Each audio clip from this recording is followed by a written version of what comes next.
Coming up on AgweekTV, the potato harvest is rolling. We'll see how the crop is doing despite lack of rain. As summer driving season comes to a close, there's a move to approve year-round E15 sales nationwide. Our AgWeek corn and soybean tour continues. And the U of M shows off its latest soybean research.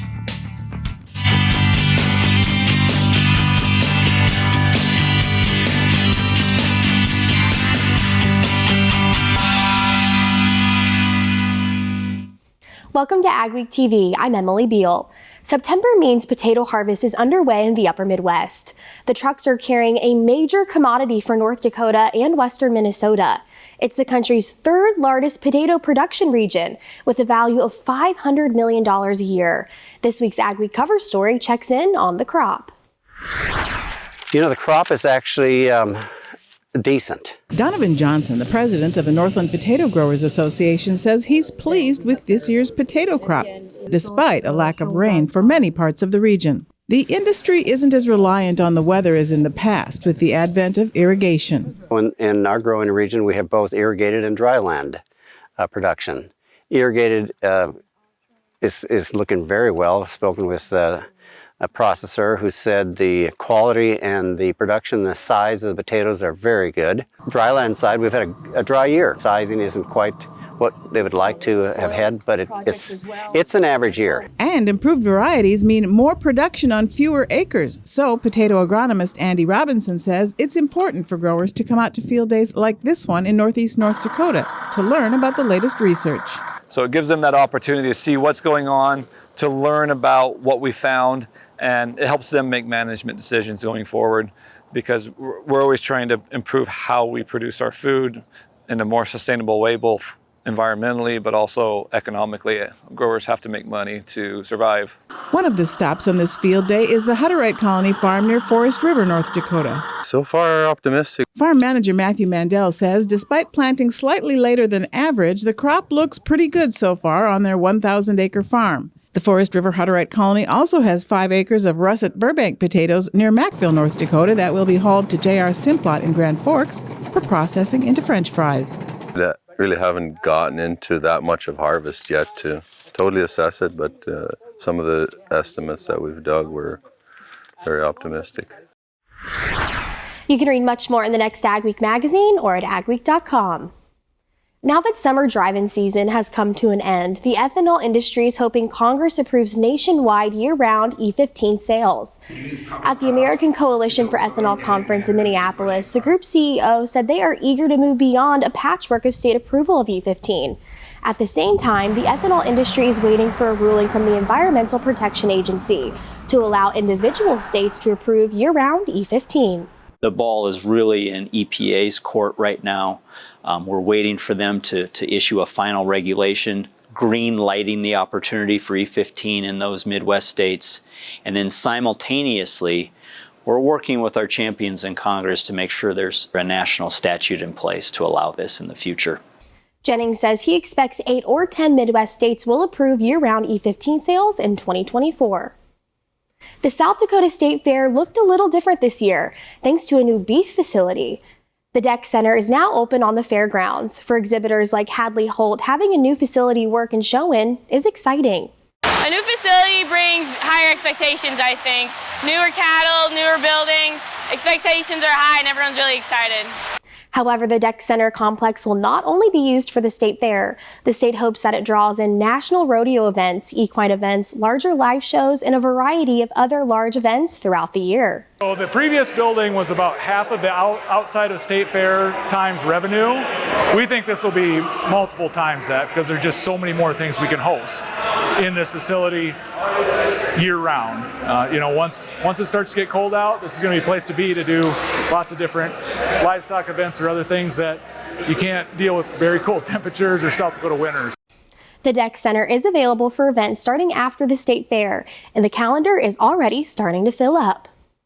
Coming up on AgweekTV, we'll talk soybean disease pressure in the Red River Valley on our AgWeek corn and soybean tour.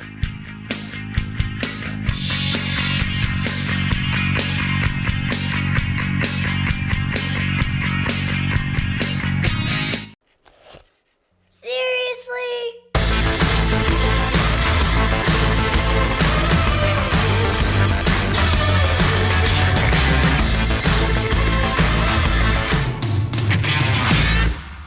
We farm corn and soybeans here in the Red River Valley, just south of Castleton and the Leonard area. So we have from some loamy ground, mostly heavy Fargo clays are pretty much what we have. We have some drain tile. Calcine's helped us a lot with that, flush out salts. And what led you wanting to use calcine in your operation? He brought me onto the product and told me about it, so I said, well, let's give it a trial, tell me what it does. And we trialed it and it worked very well in some salty spots. And so now we use it on the whole farm. And so when you're standing in your acres, how has your soil's health changed since using this product? Our salt levels are definitely low, both in the soil and particularly on tissue tests in corn, the salt level is very low in the plant.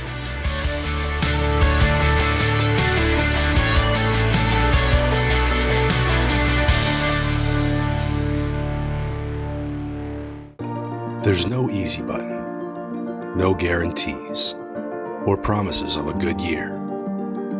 This is farming. It's unpredictable and demanding, with long days and sometimes stressful nights. It's weathering the storms and coming out successful.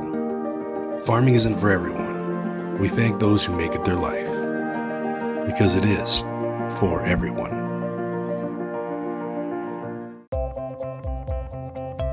Getting down to business on the farm means hitting the office early, making sure your team's ready to go, getting updates from the field, and talking with your management team. At Bremer Bank, we understand the business of farming and how to protect and grow your operation, so you can be sure your present and your future are in good hands.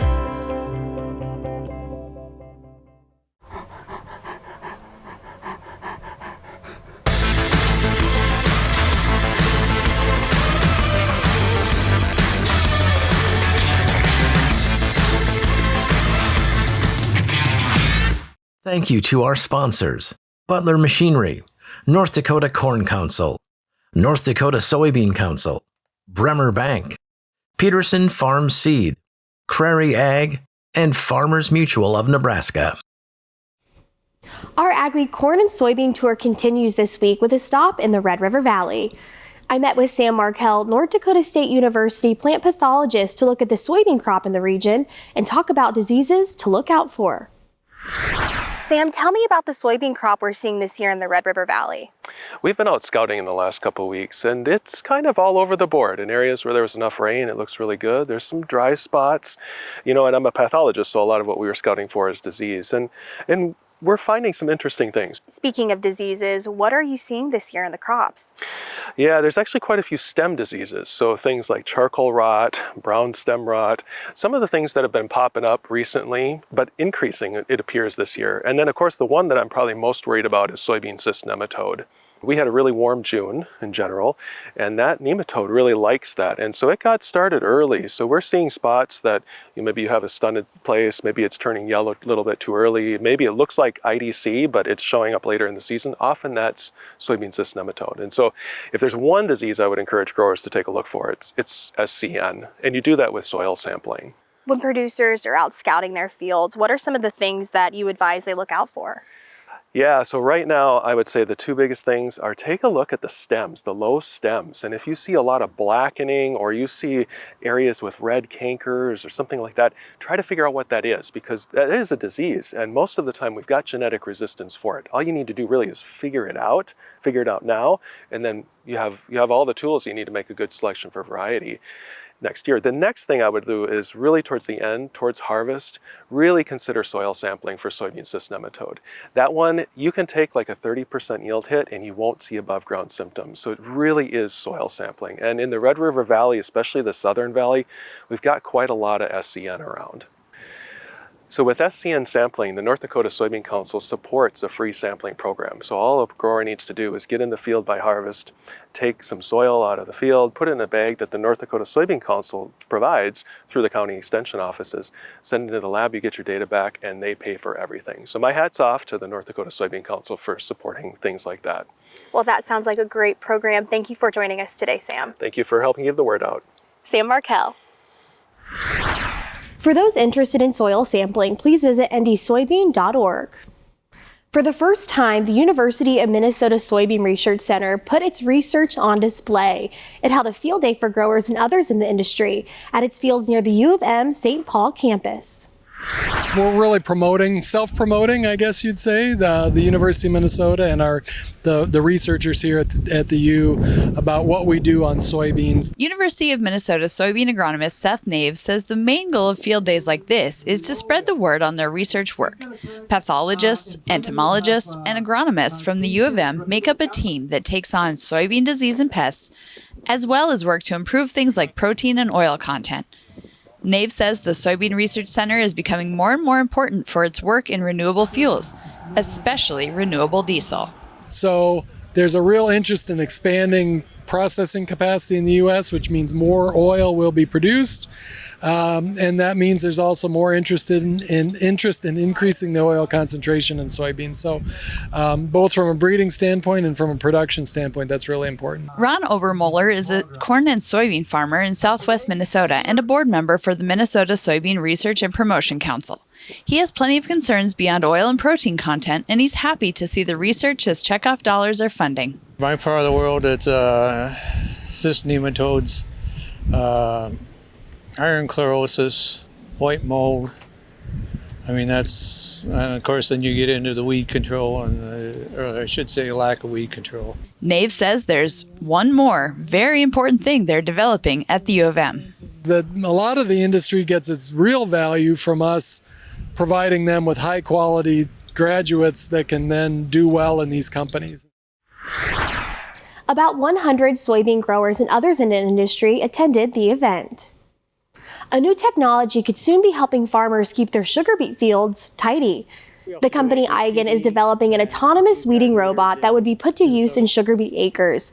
Eigen is based in Washington, but has about 75% of its engineering team working on the project in Fargo, North Dakota.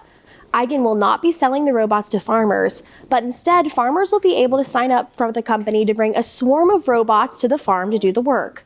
The hope is this will cut down on technology and mechanical issues for the farmer to worry about, and they can go on to do other tasks around the farm. I think we need those kinds of technology to provide us with weed management options for the future.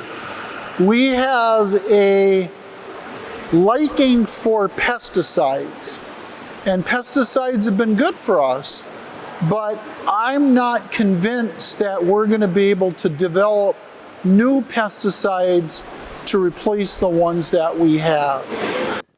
The company aims to deploy 100 of the solar power robots in 2024 and 500 in 2025.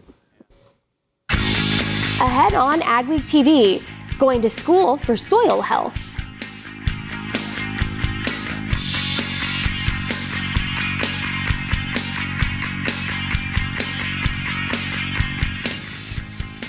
For home delivery of AgWeek, log on to agweek.com or call 800-811-2580. My name is Carson, and I'm a fourth-generation corn farmer. The corn that's grown in North Dakota, you could probably trace all over the world. Back growing up, it was always hauled to the local elevator, and now we haul directly to an ethanol plant who processes that corn into a clean-burning fuel. The North Dakota ethanol industry uses over 150 million bushels of corn and returns $640 million to the state economy. The story of a farm is the story of a family. From generations past to generations to come, families have raised their children on the crops that sustain our country on the same fields. Today, with a better nitrogen, farmers can continue to take care of what matters most, the land they work and the people they do it with.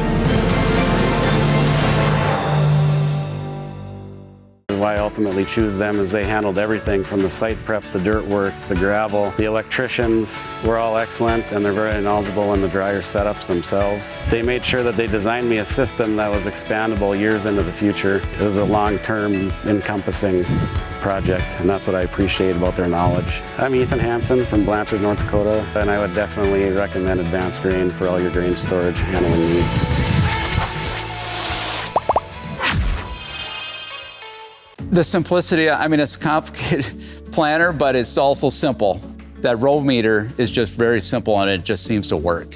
I like that just having that tube delivering the seed with an airstream and not having to have extra belts on it or extra electric motors and stuff.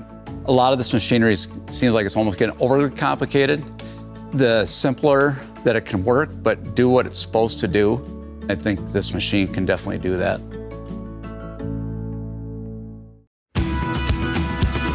Life at Butler Machinery is more than just a workplace. It's a place where I've met quality people that have helped me grow to who I am today. They're more than simply coworkers to me. They're my team. They're people that I can rely on and that rely on me to complete the day-to-day tasks. Butler truly values their technicians with ongoing training throughout the year to keep us up to date on our products. Join the Butler family like I did. Apply today at butlermachinery.com/lifeatbutler. AgWeek weather is sponsored by Bremer Bank. Connect with a banker today at bremer.com. Is this cooler weather here to stay? Here's John with our AgriWeather Outlook. A definite change in the weather pattern here, and it's definitely a seasonal change as well. Just overall, not only does the weather across most of the country feel much more like early fall, but the pattern is shaped like it as well, with the jet stream doing some different things. And across much of the northern U.S. and the Great Lakes area, you're going to feel some cooler weather. And over much of the eastern seaboard, the heat wave giving way to probably some more rain, but also some much cooler weather. And probably the biggest weather story is a major hurricane that may not even directly impact the United States, but will impact the weather pattern. All right, here we go with the overall pattern. A couple of jet streams are really, these are just focal points of the stronger winds. This dictates the general flow, or demarks the general flow across the country. And we are seeing a little bit of a cool dip here in the eastern U.S., and that is pushing the really hot weather, the sultry 90-degree weather and 100-degree weather, mostly 90s now, down to the Gulf Coast. We're starting to see this week in the northern plains and Great Lakes, weather even only in the 60s or some lower 70 days. And there's some pretty chilly weather up here in the region between the Great Lakes and Hudson Bay. Now, as we go through the week, jet stream getting pretty far south, though this is the southern jet, so it's not like it's delivering chilly weather, but cooler weather to the deep south. All of this as a major hurricane approaches the United States. With the shape of the pattern, the storm is likely to curve northward, and it may even stay out to sea or just impact the extreme eastern part of Canada. But what it will do when it passes is it will pull down some colder weather as the main polar jet stream will react to that. And as the storm by this weekend moves away from the Canadian Maritimes, we get some troughing. And what that will mean is by early in the area here around September 17th through 20th or so, we're actually going to get a little bit of light jacket weather into Dakotas, Minnesota, Wisconsin, and will really cool down the south. And even some freezing weather will move down toward the Hudson Bay area. Out west, the opposite. The Rockies get some pleasantly warm weather for the latter part of September and a rare warm spell in the Pacific Northwest. But this isn't 90s. That hot stuff will stay really way down south. Now, with this in mind, precipitation is going to be fairly wet along the eastern seaboard, even though I expect really the main hurricane to stay mostly out to sea. There will likely be considerable rain in the form of rain and thunderstorms, and some of it may be even quite heavy, especially where that storm may get very close or even directly impact up here in eastern Canada. A few scattered showers and thunder showers in Texas. I mentioned that because there's been no rain there, but most of the northern plains in the west pretty dry, maybe not completely dry, but mostly so for much of the month of September. The rains will continue to be mostly along the eastern part of the United States. Built in North Dakota and delivered across the Midwest, every Pinky home is a custom home, designed for your family, built by ours. And with our on-site lumberyard and generations of experience, we can help build the home of your dreams without breaking your budget. Build something that lasts. Build with Pinky Homes. Get to know us and see all of your customization options at pinkyhomes.com. Prarie welcomes you back for the second annual Full Pot event. Join us with the Millennial Farmer, Brian of Brian's Farming Videos, Larson Farms, and Tony Fast at Fast Ag Montana. Come see me, Tony Fast, Fargo, North Dakota, at the Prarie's Full Pot event, November 30th. For details, Go to Prarie.com/fullpod. Don't miss Prarie's Full Pod event Thursday, November 30th at the Fargo Holiday Inn.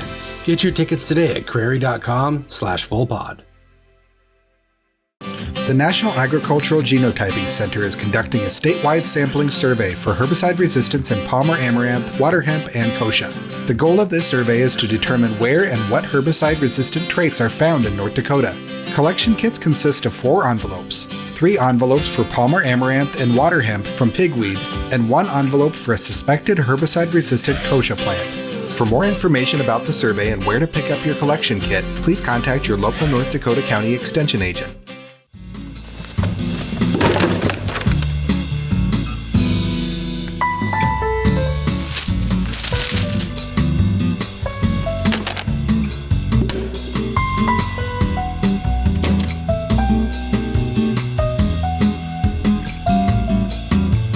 Some things in life are hard. That's why banking shouldn't be. Cornerstone Bank. Get a jump on next season's crop. Before you put your planter away after the planting season, bring it to the experts at Titan Machinery for a full inspection. Titan Machinery service technicians have the experience and training to inspect your Case IH planter and get it in optimal condition for next season. Get a head start on next season and get the peace of mind that your planter is ready when you store it for the winter. Contact the planter experts at your local Titan Machinery Case IH dealership today. Some South Dakota growers went back to school to improve their soil. The South Dakota Soil Health Coalition hosted its 8th annual Soil Health School. It consisted of classroom conversations and in-field demonstrations, all about soil health management. This is Jesse Devine's second time attending the Soil Health School. The farmer from Yankton, South Dakota has been working to integrate soil health practices throughout his operation. It's a similar course as last year, but man, still things that refresh my memory from last year, things I forgot and things I'm relearning. So, even if I've heard something 100 times, there's always something to learn from it. The program is open to 30 to 40 producers each year and covers a wide variety of soil health topics. We just cover about everything you can think of from soil. We go over how soil functions, why it's important to have soil functioning, how to keep it functioning, and then we also go through livestock demonstrations and how you can utilize livestock on your operation. Bringing new ideas and refreshing some old techniques for South Dakota producers. Seeing if there's a better mousetrap, a different method. I'm always trying to do something different. It kind of flies in the face of everything we used to do, where it was always the same year after year.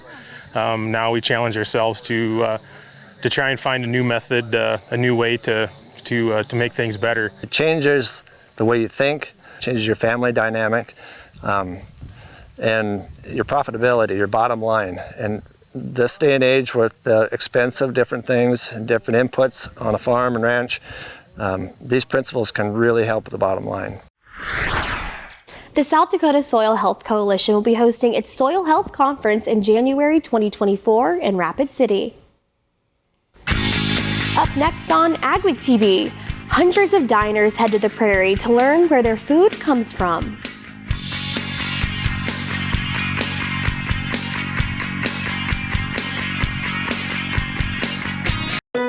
My name is Carson, and I'm a 4th-generation corn farmer. The corn that's grown in North Dakota, you could probably trace all over the world. Back growing up, it was always hauled to the local elevator, and now we haul directly to an ethanol plant who processes that corn into a clean-burning fuel. The North Dakota ethanol industry uses over 150 million bushels of corn and returns $640 million to the state economy. Risk management is not just for the grains. Livestock producers, did you know you too can protect the price for your production? Livestock Risk Protection, or LRP for short, is a great tool to help you protect the price of your calves. Cattle producers can also protect their pasture and hayland from lack of rainfall with Pasture Rangeland Forage, or PRF insurance. This is a very affordable way to help producers in times of below average rainfall. Call the Risk Management Specialist, Martinson Ag Risk Management. When it comes to grain storage and handling solutions, one call does it all. Gateway Building Systems is one of the largest Brock bin dealers in the U.S. Our expert team is dedicated to creating a customized plan for your future success. Expanding your operation has never been easier with our range of Brock solid bins, grain dryers, conveyors, and more. As your trusted partner, we are committed to serving the needs of farmers. Take the first step toward success and call Gateway Building Systems today. It was October 1st, 2009. We needed some machinery for the farm. We decided to see if we could become a dealer, and that's kind of grown into what it's been today. We offer basically anything short line. Seed tenders, fertilizer spreaders, sprayers. We can really set ourselves apart by the knowledge we have in those things, by the amount of units we have on hand at all times. I just have a passion for helping people, getting to know people. It just becomes a lot of fun. Getting down to business on the farm means hitting the office early, making sure your team's ready to go, getting updates from the field, and talking with your management team. At Bremer Bank, we understand the business of farming and how to protect and grow your operation, so you can be sure your present and your future are in good hands. People love learning about farm-to-fork food, especially when the fork is right on the farm. More than 200 people gathered for a dinner on the Prarie near Minot, North Dakota. They were welcomed first to a field of crops where they were served food made from local ingredients. When they went into the South Prarie School to learn more about ag from the experts. Christine Yeager, who farms with her family near Esmond, North Dakota, loves to share the story of farming. I love for consumers to understand what they drive by every day and see happening in the fields what we're really doing. It's really fun to see people's connection made with the food they eat and that they buy themselves and that they cook, to realize where it came from. The event was sponsored by several businesses and organized by the Minot Chamber of Commerce Agribusiness Committee. Organizers say it's important for people to understand everything farmers deal with, from weather and markets to keeping up with the latest technology. It's remarkable what they do, and I just really want to give them an opportunity to share their stories with the people who eat their food. This is one of several similar events held across farms across the upper Midwest each summer. Stories you'll only see on AgWeek.com and in AgWeek magazine this week. American Crystal sugar stocks hit a new high, and University of Minnesota Extension experts held a recent workshop to stress the importance of a stinky subject, namely manure and the bugs that live in it. We appreciate you watching AgweekTV. Remember to check us out daily on Facebook, Twitter, Instagram, and TikTok to keep up on all your ag news. Have a wonderful week, everyone.